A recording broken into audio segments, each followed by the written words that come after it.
Design number 9, an irregular brick country house, a floor plan from the 1850s. In this design, which was made for Mr. J. Robins of Yonkers, a brick porch, connected with a veranda and so arranged that it can be enclosed in winter, leads to a roomy, well-lighted hall, in which is an open staircase to the chamber floor. A staircase of this sort may be made quite an agreeable feature in an open front hall, if there is a back stairway to the bedrooms. This is provided in the present case so that the servants need not use the principal stairway when attending to the chambers. The library is a pleasant room, 15 feet by 18 feet, unconnected with any other apartment, and with windows opening onto the veranda. It is entered from one side of the hall, and the parlor, 17 feet by 21 feet, from a door opposite. This room is supplied with a bay window and connects with the dining room, which also communicates directly with the main hall, and with a pantry or service room that has a private access from the kitchen department.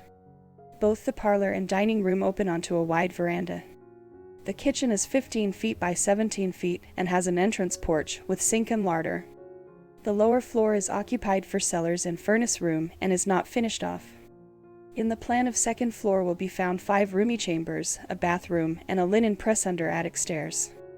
One of these, which would probably be a spare room, occurs over the kitchen and has a ceiling following the line of roof and collar beams, which makes it more airy and agreeable and improves its appearance without sacrifice of space, as there are no attic rooms over the kitchen department.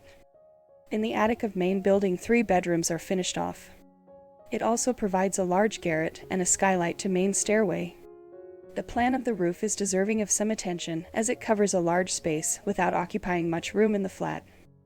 The rear of this house looks down a somewhat steep hill, at the foot of which runs the principal approach road, and the roofs are, therefore, hipped back on this front so as to prevent them from appearing in too acute perspective when viewed from below, as would otherwise undoubtedly be the case.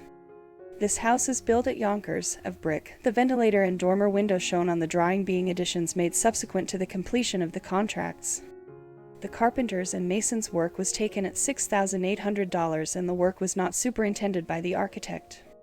When writing lately to Mr. Robins, with reference to the new dormer window, I asked him to let me know if he had any alterations to suggest after his actual occupation of the house, and also as to the result of the contracts.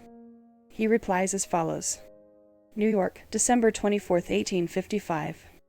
Dear Sir, I have received your note containing the detail for new dormer window, and have put it into the hands of the carpenter.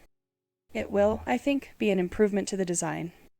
With regard to your question about the house, we find, after living in it 2 or 3 years, that it makes an airy, comfortable arrangement, and we like the general appearance. Were I to rebuild, I should, perhaps, alter the position of furnace, which is somewhat crowded by the basement staircase. But, with the exception of the dormer window, this is, I believe, all the modification that has suggested itself.